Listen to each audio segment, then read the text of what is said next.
Ladies and gentlemen, good day and welcome to PANGEA Talks Lead with Purpose series, where we talk to world changers making a positive impact in their local communities and beyond.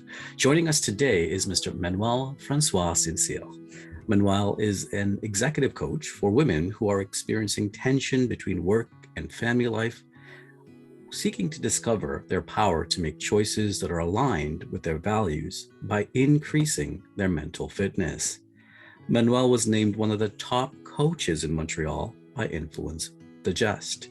His years as a consultant have given him vast experience in the public and private sectors, working with companies like IBM, Alethea, and TELUS Health, among others. Manuel is a global citizen, having lived in Martinique in the Caribbean and even in France, and now resides in Montreal, Canada. Manuel, welcome to PANGEA Talks Lead with Purpose series. Good morning. Thank you so very much, Declan, for inviting me. I'm very excited to be here this morning with you.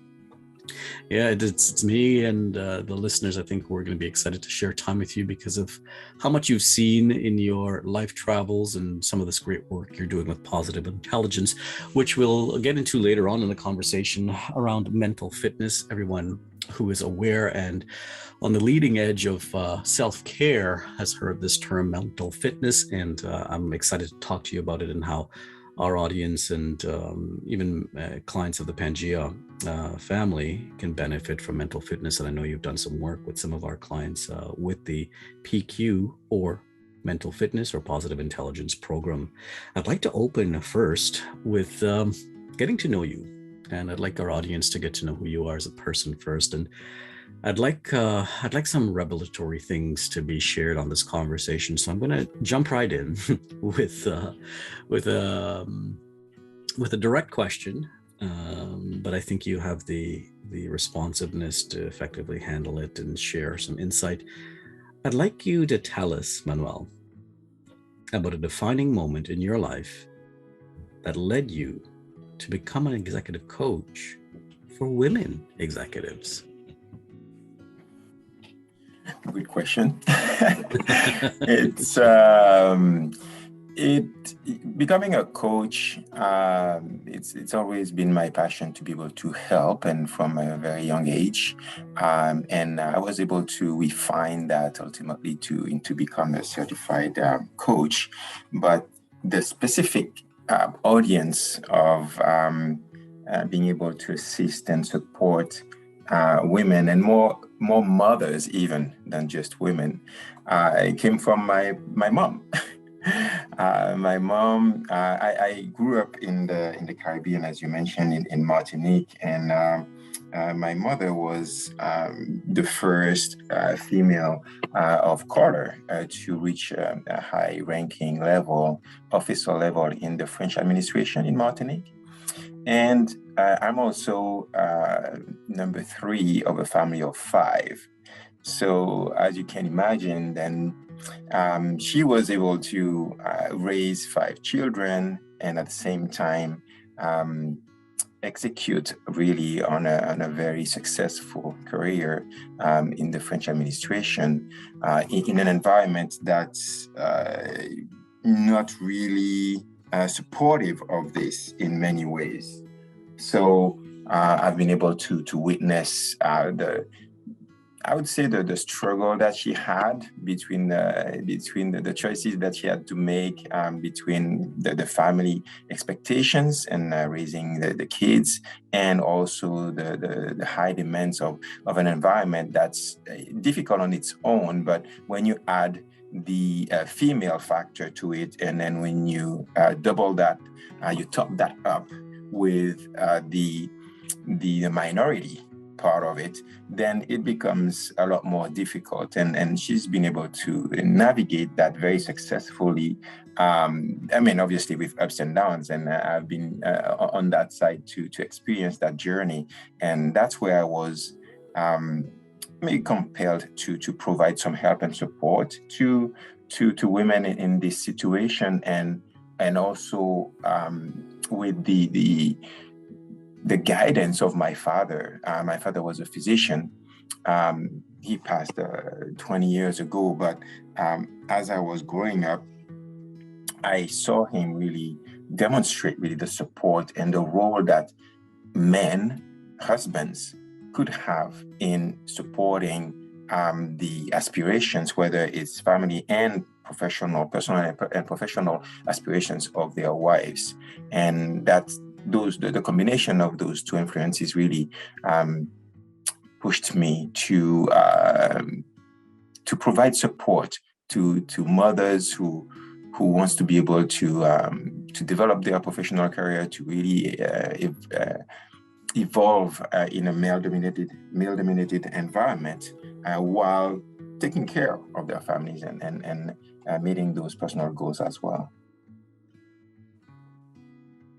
You know, you've expressed a lot in that response, and while you're sharing it, I could actually see myself placing myself in your life scenario. You said the term, your mom raised a family of 5, but not only raised them.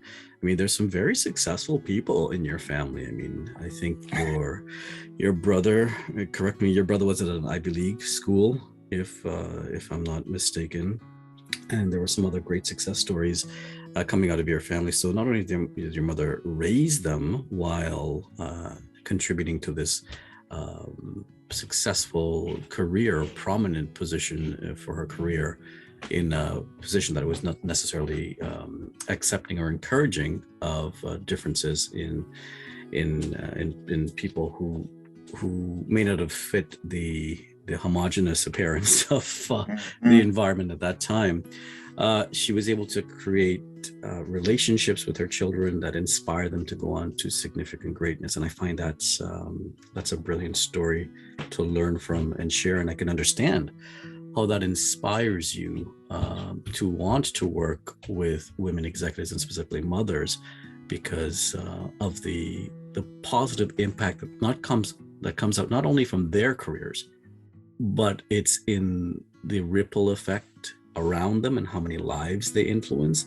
So by working with women executives who are mothers, you're not only changing their lives, but their entire worlds and their children's lives and their families' lives. So that to me is an impressive aspect of what it is you do and the work you've set upon to contribute to. You also mentioned that you're a coach, not just a coach, but you're a certified coach with the International Coaching Federation. I know you have that designation. So some people, I know they, they call themselves coaches, but they don't necessarily have the accreditation. And I think for some folks at a specific level of evaluation care about accreditation and professionalism, and I'm glad to see that you've done that. You also have a number of other accreditations. For example, you are a certified positive intelligence coach, or a coach that is certified for a mental fitness coach is another term I've heard you use.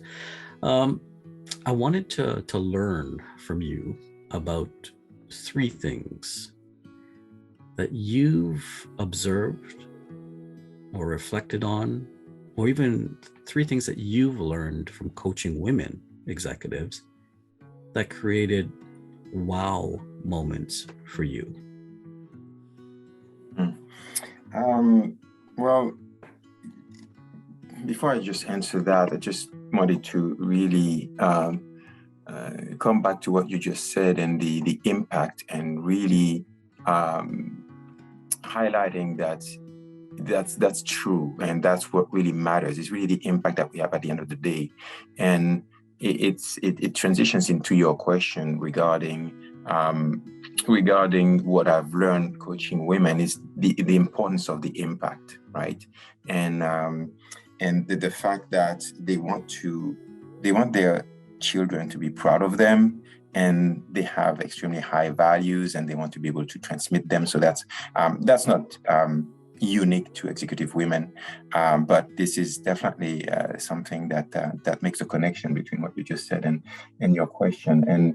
But in terms of what I specifically learned coaching women, my understanding and awareness of what we can call institutionalized discrimination has been really raised significantly as I was working with women, because when, to take an example, when you have a high potential male executive, you would consider giving him a sabbatical so that he could go and be refreshed and come back with new vision, new ideas, new skills, coming back as a version 2.0.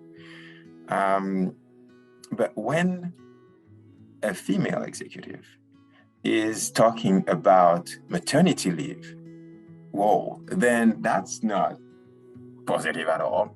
It's seen as a negative thing, when in reality, that women coming back being a new mother, or a second times new mother, or third, comes back with even more skills, more experience, more vision, more abilities to lead the team than before. And that needs to change, because it's actually a great opportunity. It's an asset. It's even more valuable than a sabbatical. But that's not the way it's seen, right?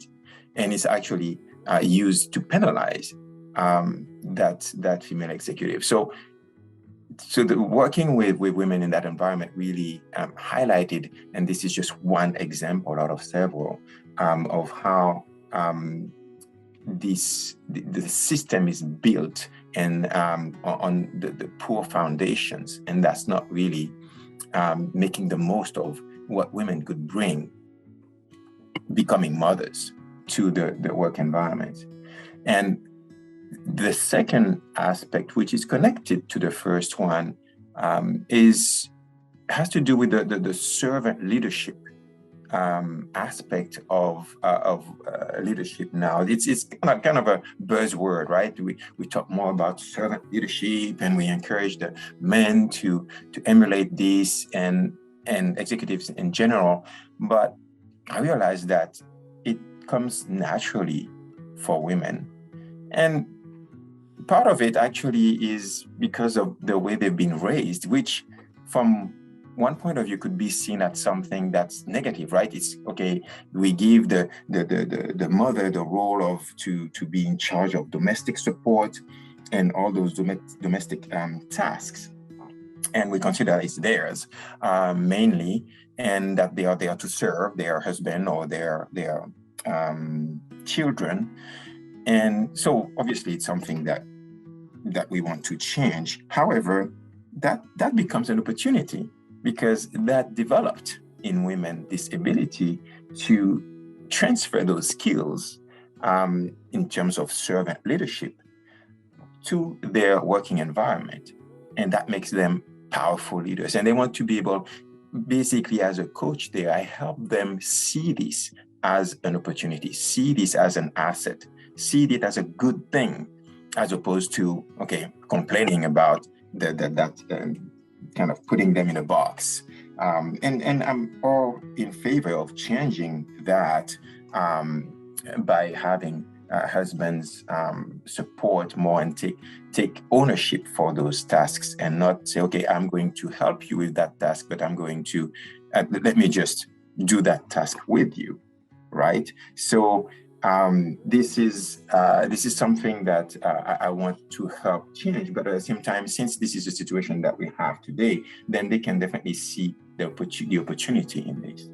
And if I was to add a last insight there in me working with those female executive mothers, is the fact that they are the underdogs. We need to go, and there's something visceral about having and seeing the underdog win, right? And it's just to be able to say, okay, I'm not in charge of the cards that have been dealt, right? I didn't choose to be born a female. I didn't choose to be born of a certain minority group, or to grow up in an abusive environment. But this is what I have, and I can use that, and I can turn that into gifts, so that I could just go and achieve and exceed the expectations, and just to be able to see that happen is really an inspiration. And my wife, for example, I mean, she's I won't tell you her age, but we've been married 27 years, and she's joining the Canadian Forces right now. So this is the type of achievements of, okay, this is more the underdog. I mean, you don't do that at that age. You're gonna have to compete and deal with 20-year-old male and female working in that environment physically and all that. And it's those type of stories are really inspiring to me, and I get to experience them with all the mothers executive that I coach, as I see them really achieve their goals.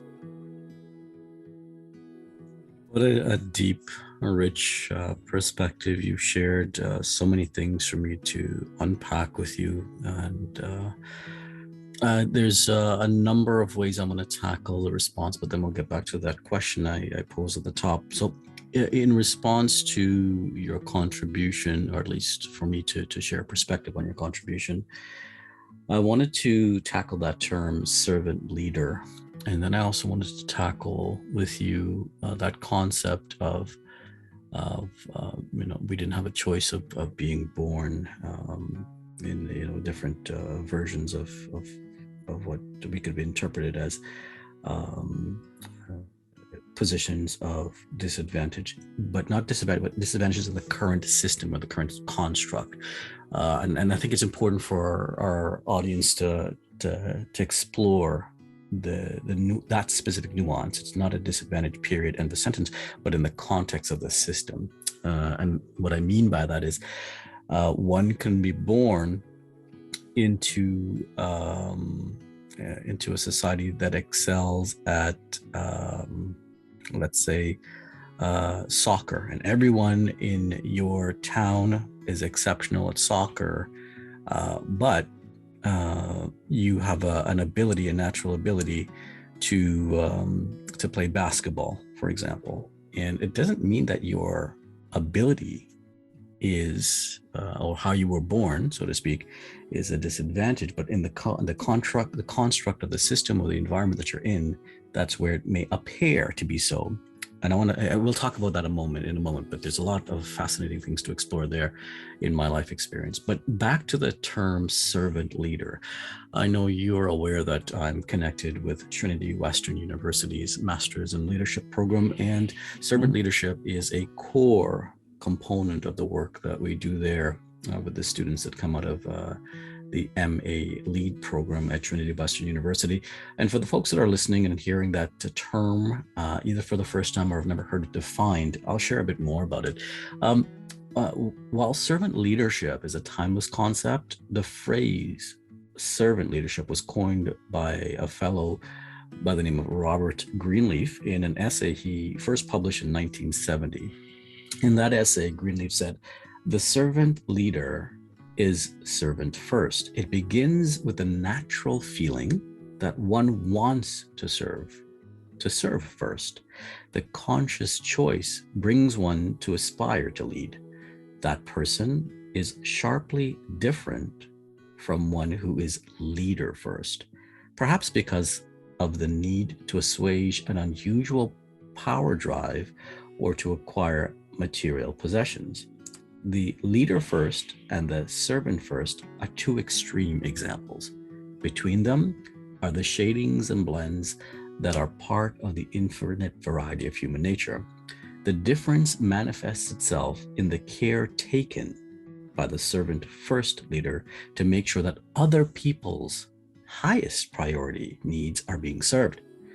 And the best test and most difficult to administer is, do those served grow as persons? And my gosh, who else better than mothers to exemplify and live that statement? Who do those served grow as persons? Do they, while being served, become healthier, wiser, freer, more autonomous, more likely themselves to become servant leaders. And what is the effect on the least? Here's a, oh my gosh, what is the effect on the least privileged in society? Will they benefit or at least not be further deprived? The servant leader focuses primarily on the growth and the well-being of people and the communities in which they belong, while traditional leadership generally involves the accumulation and exercise of power by one at the quote-unquote top of the pyramid. But servant leadership is different. The servant leader shares power, puts the needs of others first, and helps people develop and perform as highly as possible. And there in that definition, Manuel, I see motherhood. And you know, exactly. all through that conversation. And I don't ever want to discount the value of fatherhood. No. But I want to now bridge that previous thought, that previous contribution I made to the concept of gender roles. And this has nothing to do with masculinity or femininity, or the masculine principle and the feminine principle. And that's another conversation altogether. But I'd like to suggest that the roles that each gender took on in eras past were structured in a way that was befitting the time, and befitting the time for survival, for the family to thrive, for whatever was necessary for us to get through those periods.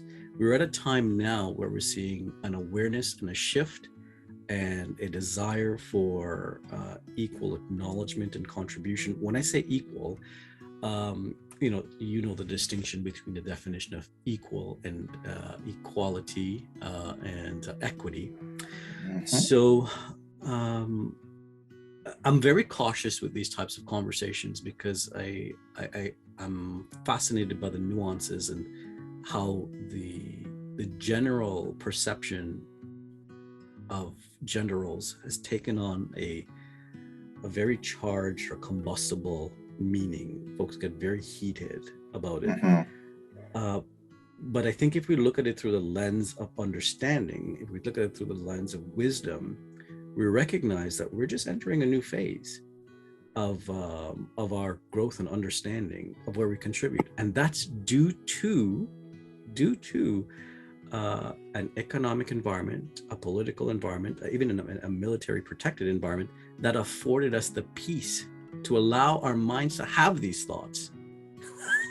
You know what I'm saying? If we were completely distracted by war and hunger and disruption in our daily lives, we would be focused on utility. Who in the family can do what? Like, go back to the farming conversation where you had multiple kids to help out on the farm. No one would care about the other conversation. We just need to get this done to survive. But now we have the latitude, the freedom to think in those ways.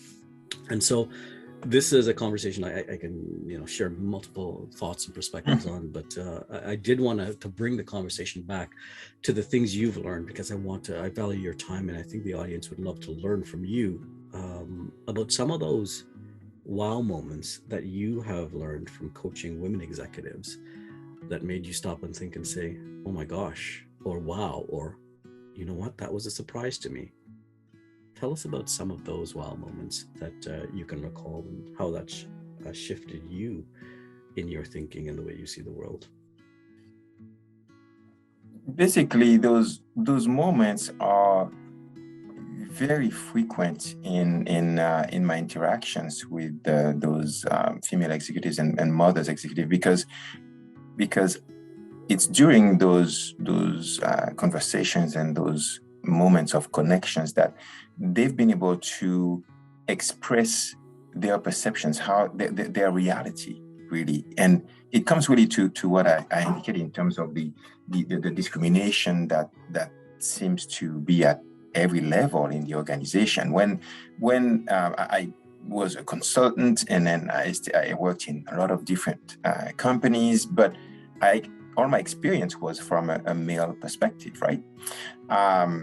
And being able to hear them really articulate their perception and their feelings and what they experienced, that's what built really my understanding and awareness of the discrimination that they are going through. And also, similarly, I've been able to witness in the examples that they were able to share that servant leadership that you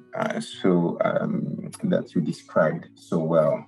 And so it's not necessarily a big wow moment. It's just constantly reminding me, because although we start with individual awareness, to your point regarding where the society is going, there's also a general awareness that has to be raised so that we could see what's happening, and that everybody could see what's happening, and then together we could start changing it, right? So that's it. There's no specific moments. It's more constantly reminding me of, oh, okay, yes, that's the reality. And then one example after another coming to highlight and reinforce that perception and raise my awareness about the reality of what's happening from that point of view. Indeed. I'm gonna invite you to go a little bit deeper in that response. And I know that you're always exploring and evaluating different scenarios, because I've known you for some time now, and would consider you a close friend.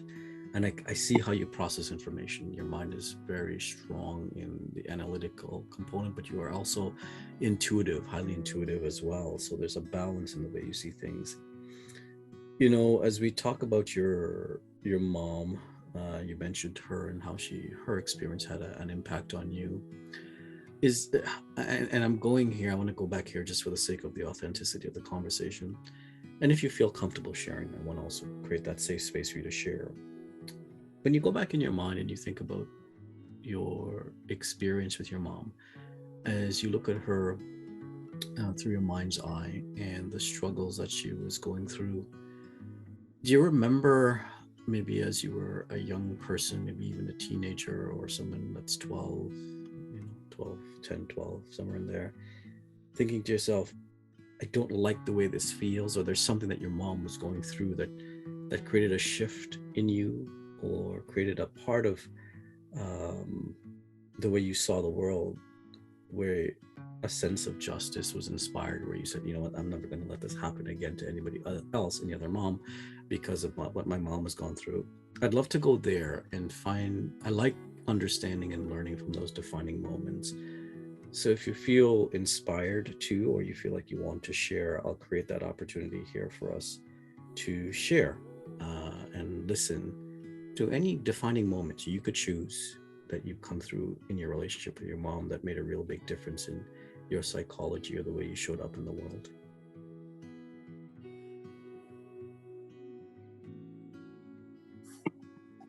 I'm trying to think of a specific example. Again, it will come to a general feeling and not necessarily very detailed example of her ability to take what the situation is at and not really lose hope or lose her motivation just because it didn't go the way she wanted. Oftentimes she would just share more the frustration than the specifics of situations where it is great to have been in this group, to have been accepted, quote unquote, or admitted to that group, but the fact that you're still not treated equal when you make it, even though it took more than for the others, more than the male counterparts to get there. Even when you get there, you still you as the messenger speaks louder than your message. And just because you are female, then it decreases the value of your message. And I was, even if I can relate that to a more recent example, that with a female executive that I coach, where because it's in IT, and IT is even more male-dominated than other industries, she was sharing how difficult it was to get the message across, and because she was female, and we needed to change the way she communicates in order to help her overcome that. Because, as to give just a quick example there, if you start explaining something and it takes you 3, 4, 5 sentences before you get to your point, then chances are in that environment, if you're female, you're going to get interrupted and somebody is going to claim that point that you were making, as opposed to, okay, my point is this, and now let me give you the supporting document information. So even if you get interrupted, you already made your point, so that point is yours.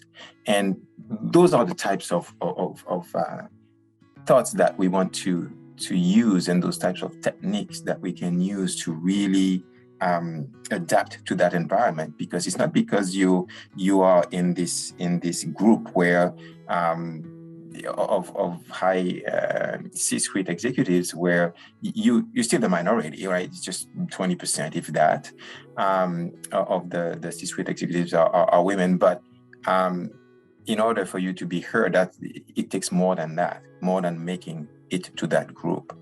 So I don't know if that really answers your question fully, but that's what comes to mind. I appreciate the story. I appreciate the analogy. I wanted to share the opportunity for us to explore, or at least create the opportunity for us to explore, and really reflect on what you just said. And so I can see things from multiple perspectives, and I've trained myself to look at life through different lenses so that I can have a more efficient but wholesome, holistic decision-making process in my mind. And so as you described that scenario, you talked about, a female executive in a C-suite environment, and the way she's communicating her point may cause her to A, be interrupted, B, lose the point because someone else, and I'll use this term for the sake of the context, dominates the conversation with her point. But I would like to table a perspective that is not a gender thing. That is not a gender concern. My humble perspective is that is a communication distinction. Example, if we attended a meeting, you and I, and everyone there only spoke French, but my ability in language is to speak English, try as I may not be received, or my message may not be received, because my language is different than the receiving audience. That's one thing.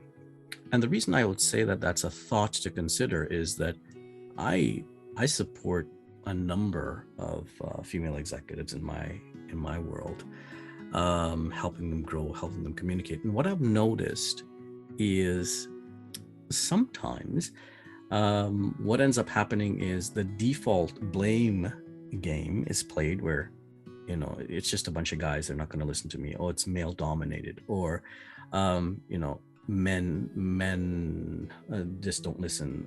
And when I listen, I find it curious because they're sharing this with me, and I'm a guy, I'm a man, and I have an ability to communicate.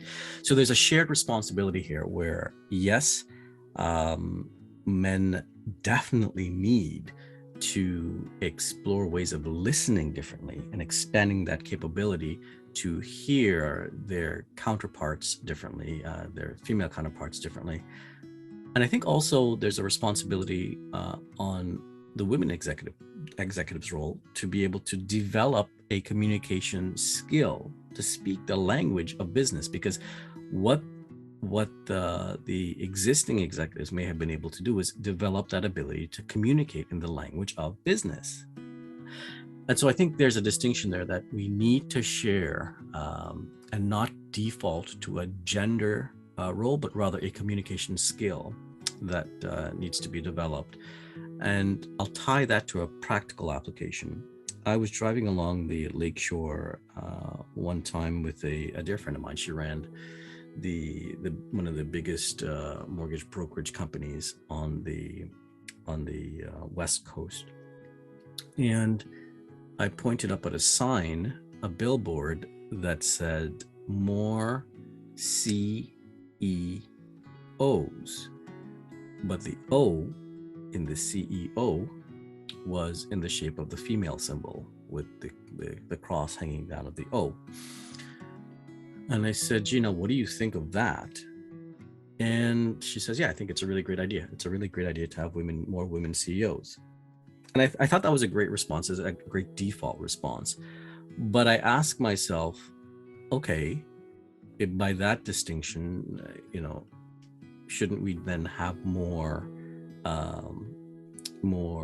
folks of African heritage as CEOs, or shouldn't we have more Chinese CEOs, or more Indian CEOs, or more Persian CEOs, or whatever the culture may be, or more Filipino CEOs? So I feel like the conversation in the mainstream has been hijacked to, generally speaking, a level of thinking that is just reactive rather than thoughtful. And I think there's a skill set gap that needs to be satisfied. For example, if we wanted more women in corporate boards, it's so simple come Monday morning for us to make that decision, but we have to put the mentorship, and that's a big gap, the mentorship plans in place to make sure that they can perform at the level that we need them to. And it has nothing to do with gender alone, because this has happened with every other male executive. You can't just get an executive or a fellow that graduated from an Ivy League university with an MBA and put that person directly into the CEO role of a Fortune 500 company. That person needs training, they need mentorship, they need guidance, they need a network, and they need to develop those skills. So I think part of the opportunity for us as leaders, you and I, and the people we have some level of influence too, is to be able to have those mentorship and those coaching programs built so that when these young female professionals are brought into corporation, there's a clear path to mentorship. So perhaps what we contribute back to the organizations we have an influence on is that when folks are hired and you see them and you tag them, I know this is what happens. They're tagged for a VP track or an executive track just based on the profile of who they are and what they can accomplish. We can definitely easily say 50% of those folks coming into these programs or this mentorship program should be women, 50 should be men. And that way we create some level of balance through their growth. So by the time they get to a C-suite level, to your point, they have this skill set already. They're already speaking that language. So there's a lot of great things I think we can do. And I know I've shared just a lot in that contribution, but thank you for allowing me to share that perspective. I didn't know if you wanted to reflect on anything that I've shared. You definitely bring a very valid point in terms of the fact that there are some aspects that are not gender specific, and then there are some general skills that everybody who aspire to have those roles would need to develop. The part I'd like to add to is that even with similar help or guidance, the environment is still not the same, in the sense that, to come back to the example, the probability that a male executive would be interrupted by a female, for example, is a lot lower than the other way around. So it becomes all the more important for that female executive in this case it requires her to be even sharper on those communication skills that are useful to everybody in order for her to be able to to carry her message forward, right? So that's more on that side where the reality of the experience is not to be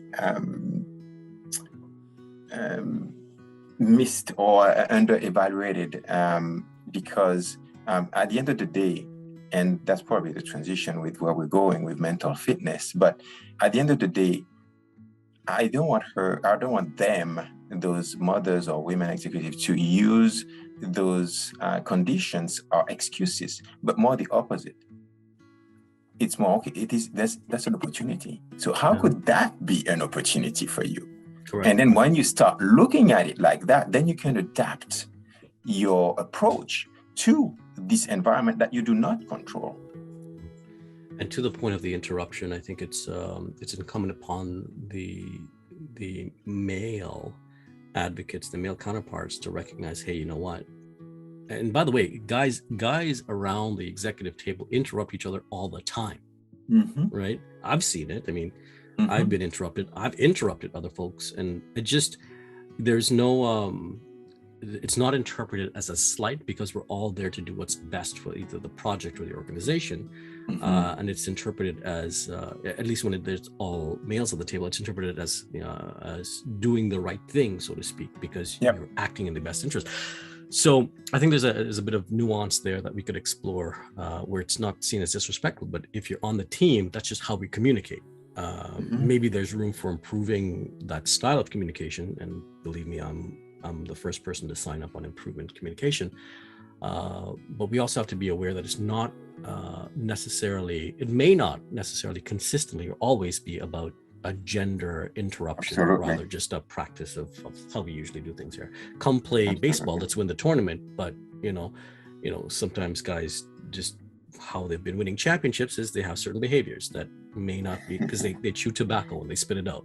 So that's something that's appealing to new folks that are coming into the team, but it's worked for decades, and it doesn't mean it's right. It just means that we have room to grow.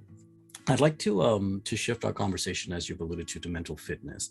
I'd like to talk about the Positive Intelligence program that you deliver. And before we go into it, I know that the faculty at Stanford and Yale business schools have been trained by the person who developed the Positive Intelligence program. And Positive Intelligence is a vibrant global community of coaches, entrepreneurs, scientists, designers, engineers, and passionate servant leaders, all powered by positivity. And everyone there under the Positive Intelligence banner is working to make the world brighter for everyone. I'd like to learn from you about this program, of which you are a Positive Intelligence mental fitness coach. You're certified. I'd like to learn from you about what you're certified to deliver and how it's making a difference in the life of your clients with this Positive Intelligence program. Okay.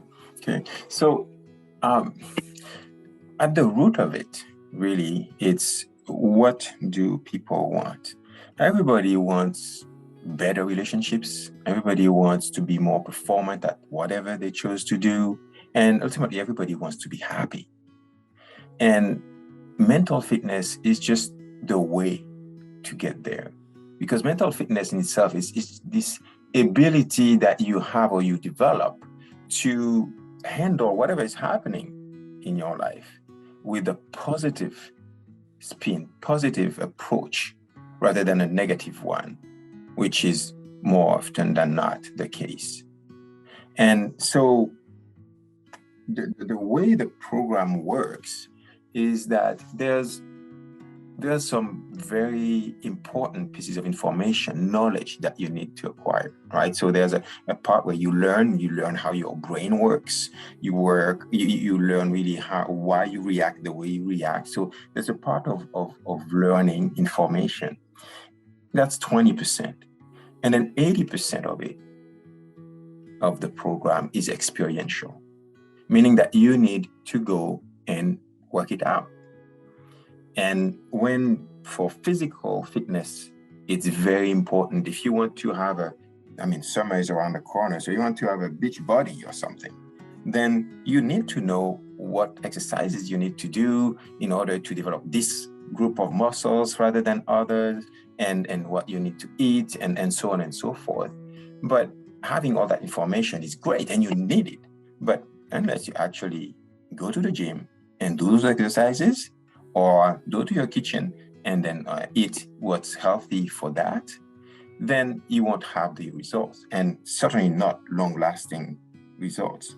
So the program, I usually incorporate it in a more general coaching program, is that you have the technology. We use technology to support that experiential part, and that providing you with the information that you need. And I start usually with some coaching to make sure that we understand where we're going and why we want to go there, and what that looks like, what success looks like for you, what matters most to you in terms of, as I said, performance, relationships, or level of happiness or health. And then the program, 8 weeks program, includes some fairly intensive work in changing the ways you usually think. So we are ultimately rewiring your brain, and it's physically what's happening, because at the end of the program, if you check the state of your brain, then you would see that some areas would have developed more gray matter than others, just because we are shifting the way we do things. And then at the end, we look back to really confirm the progress that we've made. But mental fitness in that matter is that boot camp, if you will, is just the beginning of the journey. The same way that with physical fitness, you can have a great boot camp at 2 months and make a lot of efforts and a lot of practice. But if after that you stop, then your muscles would atrophy back, right? So that's the program that I work with the people that I coach, in order to help them reach their goals using mental fitness to make it sustainable. Yeah, I appreciate that. I mean, I've done the PICU program with you, and I'll tell you, one of the things that I appreciate most about it, it's not just a fluff program. You said technology. Here's the technology. I was impressed that you had an app that came with the program, but the app allowed me to track my progress. I'm a results guy. I need to see that what I'm doing actually works, and me seeing instantaneous results, and actually doing the quote unquote mental fitness gym on the app, and seeing the impact of how it's shifting my neuroplasticity, was a remarkable thing to create the changes that I never knew that I needed those changes. But the program is supported by not only just talk, but science. I mean, neuroscience, cognitive behavioral psychology, positive psychology, performance science, all impacting positive intelligence. And that's actually the key to shifting the balance of power in one's mind. I mean, I don't have to go into the conversation about our brain being made up of neutrons. You already know how neuroplasticity works and shaping behavior, which is important. But there's some terms that I learned here about the saboteur inceptor muscle, like those kinds of things. What is a saboteur, and what is my judge? What is my sage muscle? I never knew I had a sage muscle, and how I can actually use my sage muscle to handle challenges with a clear and calm mind and positive emotion. How do you develop that? In a high stress environment, that comes in very handy to me when I'm, in meetings where it's intense, and you need to remain very, very aware of who you are and responding when perhaps things are intense in negotiations. I learned about the accomplice saboteurs, which is another term that I learned through your program. The hyperachiever came pretty close to one of my top saboteur accomplices. And I learned, I knew that about myself, but being able to articulate it and seeing how it showed up in my life was the real revelation to me. And I think that part of the program was really powerful to me. And I see why companies all over the world are using it. And when I say companies all over the world, I'm not just talking about small businesses. We have some of the biggest Fortune 500 companies on the planet, P&G, Nestle, Google, Microsoft, DBS, using this program that you are equipped and certified to deliver. So I found that fascinating, and that's why we offer it to our PANGEA clients and why I've done it myself. I wanted to shift and ask you, what have you learned about yourself from Positive Intelligence and the program? So as I said, the heart and the strength of the program lies into the experiential part of it, right? And it's only by doing it and by continuing to do it that you've been able to make some great changes. And I've been able to make a lot of changes. And the word that would come to mind, if I was to summarize it, that would be balance.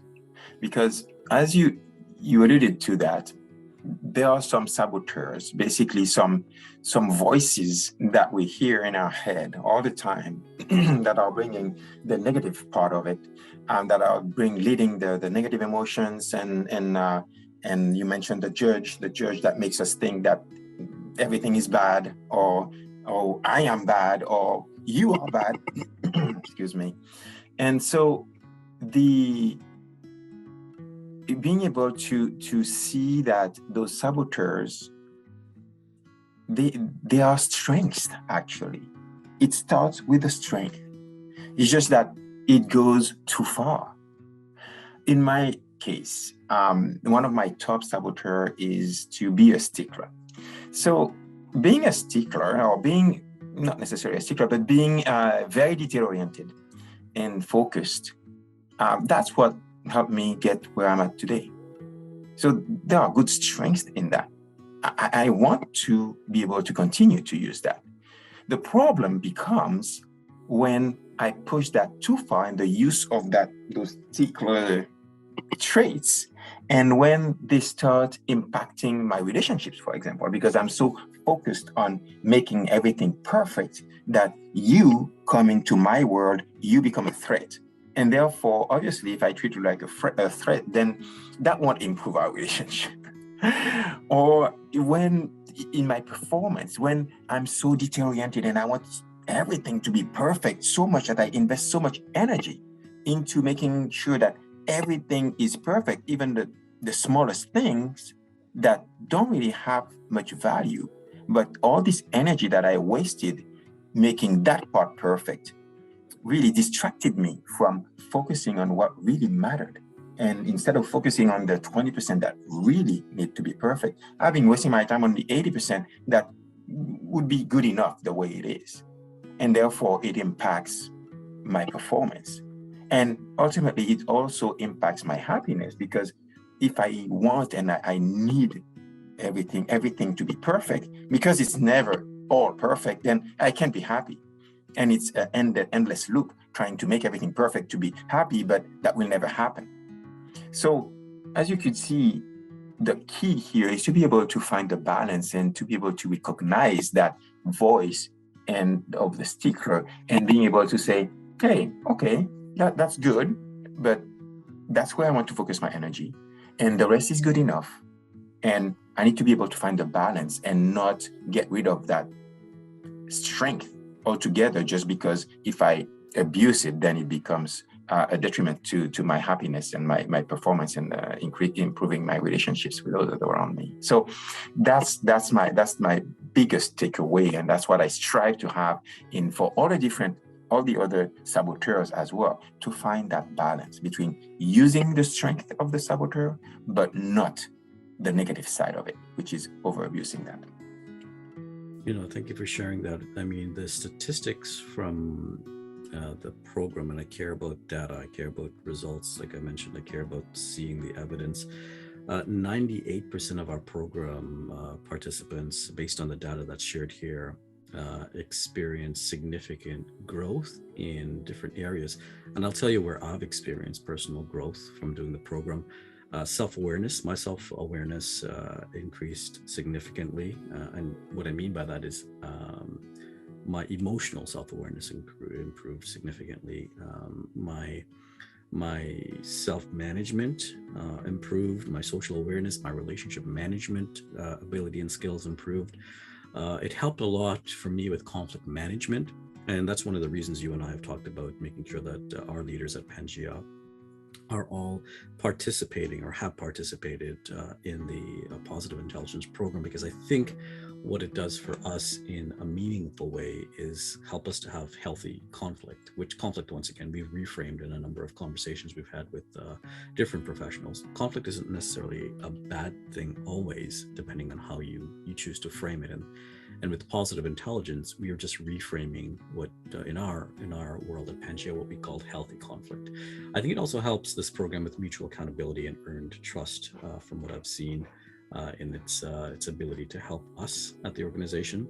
And so the tangible impact here for me is remarkable for the learnings. And like you said, if you want to remain fit and have the beach body and look and feel healthy, you need to go to the gym, you need to go running, you need to play sports, you need to keep active. And same thing with the language. If I know with French, je parle un petit peu français, but if I don't practice it, if I'm not around an environment where I can actually use that French muscle, it's going to vanish, it's going to diminish. And the same thing with the positive intelligence or the mental fitness. You have to keep practicing it on a regular basis. And that's what the supporting technology allows you to do very conveniently.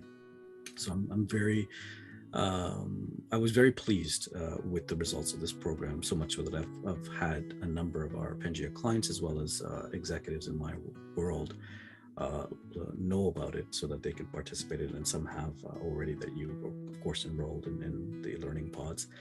I wanted to shift gears as we look to wrap up our conversation and get a little bit more about you as an executive coach, just to learn from you. How do you know, Manuel, how do you know that you've succeeded in working with a client as their executive coach? Mm-hmm. How do I know I succeeded? When they said that they're happy with my work, that's one way, but more tangibly, coaching is about alignment as far as I'm concerned.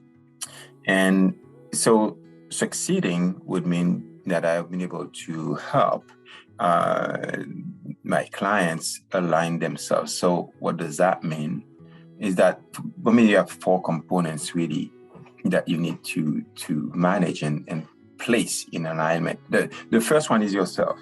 So you need to know yourself, your values, what's important to you, your strengths, your weaknesses. The second is your goal, what you want to achieve, who do you want to be, really.